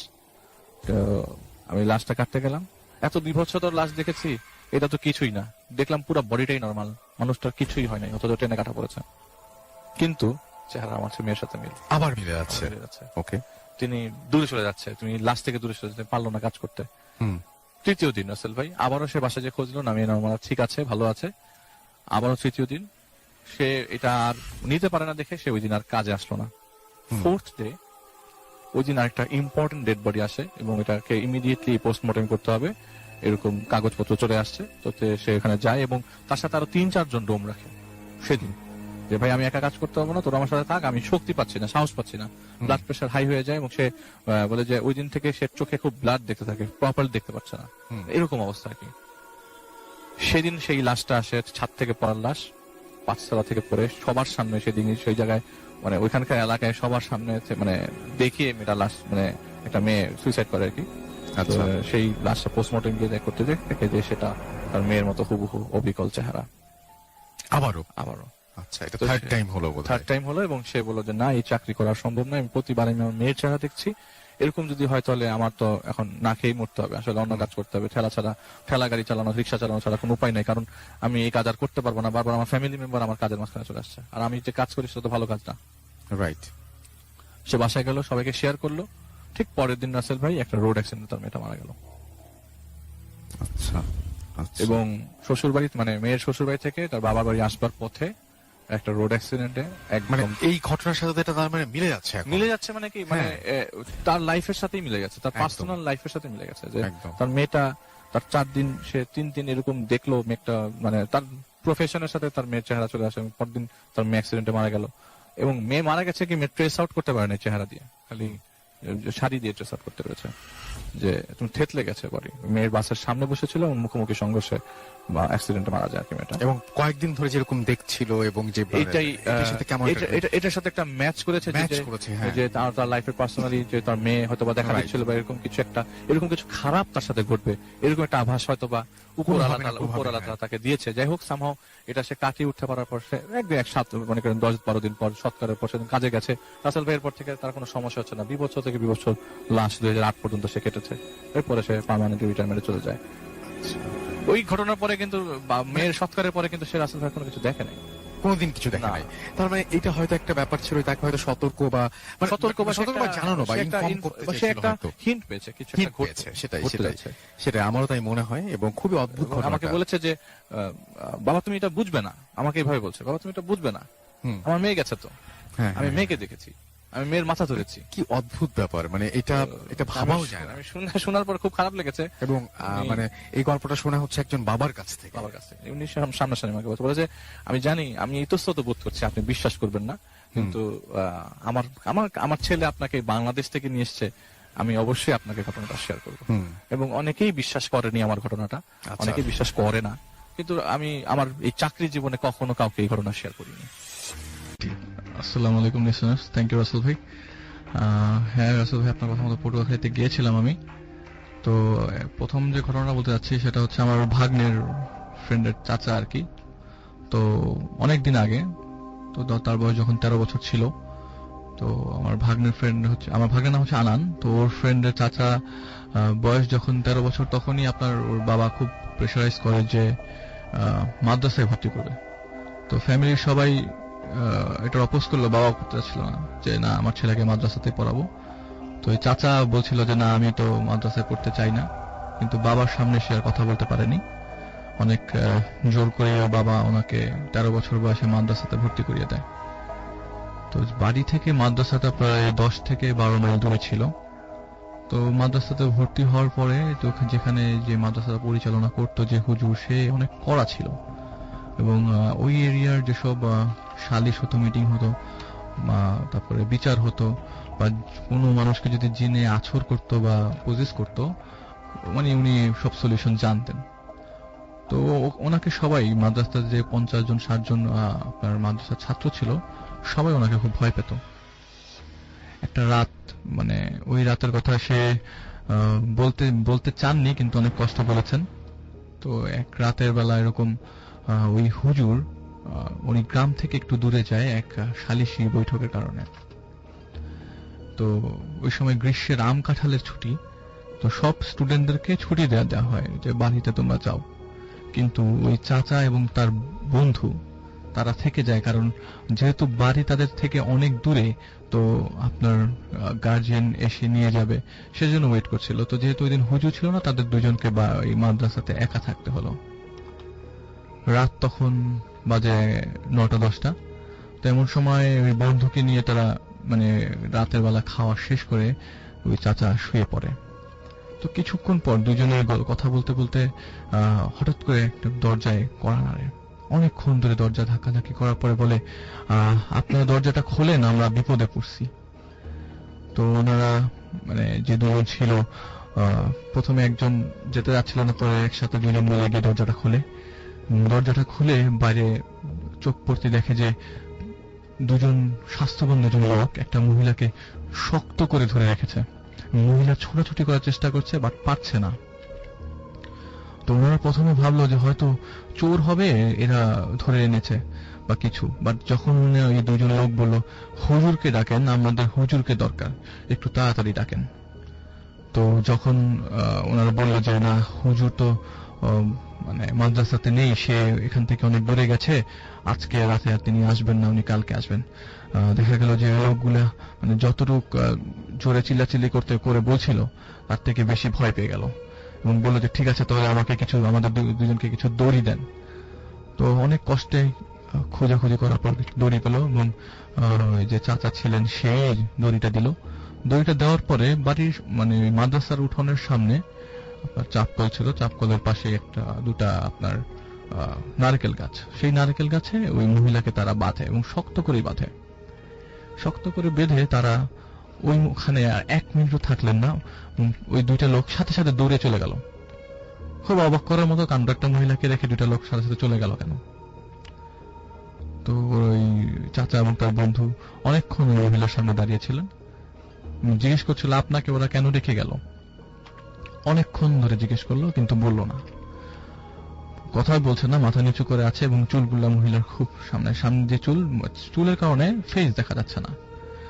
তো চাচা কি করলো, পানি নিয়ে আসলো, কারণ ওরা দুজন মোটামুটি প্ল্যানই করে ফেলেছে যে এখানে এই মহিলার সামনে থাকবে না এবং এরা শুয়ে পড়বে। তো পানি রেখে গেছে আর কি, যদিও মহিলা বাধা ছিল, ওরা পানি রেখে গেছে। পানি রেখে ওরা বাড়িতে চলে যায়। এর আগে যাওয়ার আগে যখন লাস্ট বার জিজ্ঞেস করলো আপনাকে ওরা কেন রেখে গেছে, মহিলা তখন মুখ খুললো যে আসবে, উনি আসবে, ওনার যখন ক্ষুধা লাগবে তখন উনি আসবে। এটা বলার পর ওনারা একটু ভাবলো যে না, এটা মনে হয় পাগল মহিলা, এর অন্য কোনো কাহিনী নাই। তো ওরা দুজন গিয়ে আপনার বেডে গিয়ে শুয়ে পড়ে। গভীর রাতে হঠাৎ করে প্রচন্ড জোরে এক বিকট আওয়াজে মানে চিৎকারের সাউন্ড পেল। চিৎকারের সাউন্ড পেয়ে ওরা উঠে গিয়ে তখন ওদের মাথায় আসলো আরে গাছের মধ্যে তো এক মহিলাকে বেঁধে রাখা হয়েছিল, ঘুমানোর কারণে আসলে ভুলে গেছে। তো দরজা খুলে হারিকেন নিয়ে ওই নারকেল গাছ পর্যন্ত যাওয়ার পরে তাদের চোখ দুটো ছানা বড় হয়ে গেল যে মহিলার মানে দড়ি বেঁধে রেখেছে, মহিলা হয়তো শক্তি দিয়ে খুলেছে, কিন্তু এত শক্তি দিয়ে খুলেছে যে নারকেল গাছ পর্যন্ত মানে উপড়ে ফেললো, মানে শিকড় সহ। এটা কিভাবে পসিবল? নারকেল গাছ উপড়ে ফেলা তো একটা মহিলার পক্ষে সম্ভব না। তো ওনারা মহিলার কথাই চিন্তা করে হারিকেন নিয়ে চারপাশ মানে খুঁজতে লাগলো, কারণ ওই এলাকায় এরকমই আপনার জিনের পোজেসের অনেক ঘটনা আছে। তো ওনারা মহিলার জন্যই ভয় পেয়ে যায়, তো মহিলার কিছু হলো কিনা। আশেপাশে খুঁজতে খুঁজতে একটু সামনে গিয়ে পশ্চিম ধারে একটা কচু পাতার ঝোপ ছিল এবং ওই ঝোপ সরাতে তারা এগিয়ে দেখে, যেটা দেখার জন্য তারা কখনো ওয়েট করেনি, দেখে যে একটা মহিলা মুখটা বিকৃত, মাথায় চুল নেই, কপাল ছেঁড়া এবং একটা মানে আধা খাওয়া একটা বাচ্চাটা খাওয়া হয়ে গেছে, অর্ধেক খাওয়া বাচ্চা হাতে নিয়ে ওদের দিকে মুখ করে তাকালো। ওইটা দেখার পরে মানে ওই জায়গায় কেউ নর্মাল অবস্থায় থাকতে পারবে না। তো ওইটা দেখার পর ওই জায়গায় ওনার যে ফ্রেন্ড ছিল জলিল, ওই জায়গায় স্টাক হয়ে যায় এবং উনি ওইটা দেখে ওখান থেকে দৌড় দেয়, মানে হারিকেনটা ফেলেই দৌড় দেয়। আর যে জলিল মানে উনি পিছন থেকে জলিলের সাউন্ড পাচ্ছিল, উনি যেতে দেখো জলিল হঠাৎ করে একটা মানে ধপাস একটা সাউন্ড হলো, মানে গাছের গুড়ির সাথে লেগে জলিল পড়ে গেছে। কিন্তু উনি ওনার নিজের যান বাঁচানোর জন্য মাদ্রাসার কাছ পর্যন্ত এসে গিয়ে সাথে সাথে সেন্সলেস হয়ে যায়। পরের দিন সকালবেলা যখন ওনার জ্ঞান ফেরে, হুজুর যখন আসে তখন সে জিজ্ঞেস করলেন সবার আগে যে আমাদের এখানে দুটো লোক কালকে এসেছিল এবং আসার পরে এখানে আপনার একটা মহিলার সাথে ছিল, তাদের মধ্যে নারকেল গাছে বাঁধে, নারকেল গাছটা উপড়ে ফেলা হয় আমরা যখন দেখি, এবং পরে গিয়ে ঝোপের মধ্যে দেখা যায় যে ওই মহিলাটা একটা বাচ্চা খেতে থাকে। সেটা দেখে তারা আর ওখানে দাঁড়াতে পারে নাই, কিন্তু সাথে সাথে জিজ্ঞেস করলো জলিলের কি অবস্থা, জলিল কি রাত্রেবেলা বাসায় মানে মাদ্রাসায় আসছিল? পরে হুজুর বললেন যে না, জলিলকেও পাওয়া যায় নাই, মানে জলিলকে মানে অক্ষত অবস্থা পাওয়া যায় নাই, ওই ঝোপের ভিতরে জলিলের লাশ পাওয়া যায়। এবং একটা শিয়াল, মানে কয়েকটা শিয়াল যদি একটা মানুষকে ঠুকরে ঠুকরে যদি খায়, এরকম বিকৃত অবস্থায় ওই লাশটা ওই কচু পাতার ঝোপের মধ্যে পাওয়া যায়। এবং যেই বাচ্চাটাকে খাওয়া অবস্থায় ওনারা দেখেছিলেন, সেই বাচ্চাটাকে ওই অবস্থায় জলিলের পাশে পাওয়া যায়, কিন্তু ওই মহিলার কোনো ধরনের খোঁজ পাওয়া যায় নাই। তারপর থেকে উনি আর ওই মাদ্রাসাতে যাননি, সাথে সাথে বাসায় চলে আসে এবং বাসার সবাইকে ব্যাপারটা জানায়। উনি মাদ্রাসাটার পরে ছেড়ে দেন আর কি। ওকে, অনেক ধন্যবাদ। থ্যাংক ইউ রাসেল ভাই। লিসনার্স, আবার একটি ঘটনায় আপনাদের সামনে হাজির হলাম। রিসেন্টলি পটুয়াখালী গিয়েছিলাম, তো অনেক কষ্টে খুঁজে আমি এক আঙ্কেলকে বের করি। তো সে আপনার পটুয়াখালী একটা থানার পাশে পোস্টমর্টেম করতো আর কি, তো ওই থানার আন্ডারে আর কি। তো তাকে অনেক কষ্টে খুঁজে বের করি আমি, এবং ভীষণ জোরাজুরি করার পরে তার জীবনে ঘটে যাওয়া সবচেয়ে ভয়ঙ্কর সেই রাতের কথা আমাকে জানায়। তো নর্মালি আপনার থানাতে বিভিন্ন ধরনের কেস দায়ের করা হতো, মার্ডার কেস, সুইসাইডাল কেস, তাছাড়া বেবারিশ লাশ পেলে সেগুলি পোস্টমর্টেম করা। তো তিনি, তার বয়স ভালোই, 50-এর উপরে বয়স, এবং সে অনেক দিন ধরে এরকম মানে ডেড বডি নর্মালি পোস্টমর্টেম করে থাকে। তো আজকে থেকে 6 বছর আগের ঘটনা। সে আমাকে ওই দিন প্রায় ভীত সন্ত্রস্ত অবস্থায় এই ঘটনাগুলি বললেন, যে বলতে যাচ্ছেন না, তাও আমি অনেক জোরাজুরি করার পর তিনি বলেছেন। সেটা ছিল প্রায় বছরের মাঝখানের একটা মাসে। ওই দিন রাত, নর্মালি উনি আপনার ডেড বডি গুলা কাটার সময় রাত্রেবেলায় বেছে নিয়েছেন। স্বাভাবিক ভাবে যেভাবে কাটে সেভাবেই সে নর্মালি আগে ডেড বডি কাটতেন। তো ওই দিন সে তার মানে নর্মালি একটা সঙ্গী থাকে তার সাথে ডেড বডি কাটার জন্য, তাকে নিয়ে সবসময় তিনি ডেড বডি কাটতেন। এবং যেভাবে আমরা জানি যে ডোমরা যেভাবে ডেড বডি কাটেন অস্বাভাবিক অবস্থায়, সেভাবেই কাটতেন তিনি। প্রতিদিন প্রতি মাসে তার এরকম 25 থেকে 30টা ডেড বডি কাটা হতো। এবং যে পুলিশ স্টেশন জায়গাটা, যেখানে পোস্টমর্টেম করার জায়গাটা একটু সামনে, আপনার ওই পুলিশ স্টেশন থেকে প্রায় 70 থেকে 80 গজ সামনে, এবং এটা আশেপাশে গাছগাছালি। রুমটা 2টা রুম, একটা রুমে আপনার ওই স্পেসিমেন গুলো রাখতো, আর আরেকটা রুমে স্ট্রেচার ছিল, সেখানে ডেড বডিটা কাটা হতো। তো সেই রাতে সে নর্মালি সে দুপুরবেলা বা দিনের বেলা এরকম পোস্টমর্টেম করতেন না, রাতের বেলা বেছে নিয়েছেন তার কাজের সময়টা। তো উনি নর্মালি ডেড বডি দেখেন, এবং একটা মেয়ের ডেড বডি আসে ওই দিন রাতের বেলা, এবং পুলিশ বলে যে এটা আজকে রাতের মধ্যেই করতে হবে, এটা সময় দেওয়া যাবে না। তো মেয়েটার বয়স হচ্ছে 22 বছর, এবং সে এটা কেসটা হচ্ছে সুইসাইডের একটা কেস। তো মহিলাটাকে পরে পুলিশের লোকজন রেখে চলে যায়, এবং ওই যে এরিয়াটা, সেই এরিয়াটার বাইরে পুলিশ একটা দাঁড়িয়ে ছিল। তো ওই রুমের পাশে পিছনেই বা একটা জায়গা যেখানে গর্ত করা, আপনার যদি কোনো বেওয়ারিশ লাশ আসে সেটা আপনার এখানে আগে, এখন রিসেন্টলি নাকি ওখানে গভর্নমেন্ট জানাজা দিয়ে লাশ দাফন করেন, বাট 5-6 বছর আগে জানাজা দিয়ে দাফন হতো না। তো ওই জায়গাটা গর্ত করা ছিল। তো সে নর্মালি ডেড বডি দেখে ফ্রেশ হয়ে আপনার স্বাভাবিকভাবে যেভাবে মানে আমরা ডোমরা যেভাবে অস্বাভাবিকভাবে ডেড বডি কাটে, সেই প্রস্তুতি নিতে গিয়ে আর পারেননি। মানে উনি ওনার স্পেসিমেন রুম থেকে গিয়ে ডেড বডি রুমে যায়, এবং যে প্রসিডিউর ফলো করে সে ডেড বডি কাটে, আজকে ওরকম কোনো সুযোগ পাচ্ছেন না তিনি। তো ডেড বডি কাটার জন্য সে মানে নর্মালি কাটার সে ব্যবস্থা মানে ডিসিশন নেয় যে না, আজকে এভাবেই কাটবো। তো নর্মালি উনি স্টার্ট করে দেয় ডেড বডি কাটা। তো নর্মাল যেভাবে অস্বাভাবিক অবস্থায় ডেড বডি কাটে, তার ওই দিন সে স্বাভাবিক অবস্থায় ডেড বডি কাটতে পারছে না। নাকের মধ্যে আপনার গামছা পেঁচিয়ে সে পোস্ট দেয়, কিন্তু পোস্টটা পড়ছে না ডেড বডির উপরে। সে ব্যাপারটা খুবই মানে ভয় পেয়ে যায়, আসলে পোস্ট পড়ছে না কেন। অনেকক্ষণ পরে ওই ডেড বডির উপর পোস্ট পড়লো। পোস্ট পড়ার পর যেন আমরা ওয়াই শেপ ইনসিশন দিই, যেটা সেভাবে ঠিক মানে ওয়াই এর মতো করে ওয়াই এর কাটা। মতো করে আপনার একটা হচ্ছে লম্বা আই এর মতো, একটা হচ্ছে ওয়াই এর মতো, দুই ধরনের আই আছে। মানে আপনার শোল্ডার থেকে এসে স্টার্নামের মাঝখানে একটা দুটো পয়েন্ট জোড়া লেগে নিচে আপনার রাইট, ট্রাঙ্ক পর্যন্ত চলে যায়, যেভাবে ডেড বডি কাটা হয় কাটা আর কি। হয় আর কি। রাইট। তো উনি ওই স্টাইলে ওয়াই এর মতো করে কাটলেন। কাটার পরে যেসব স্পেসিমেন গুলো বের করার কথা ছিল সেগুলি বের করলেন, এবং বের করার সাথে নর্মালি আমাদের বেবিটা উম্বের ভিতর থাকে, ওই ডেড বডির ভিতরে তিনি একটা বাচ্চা পান।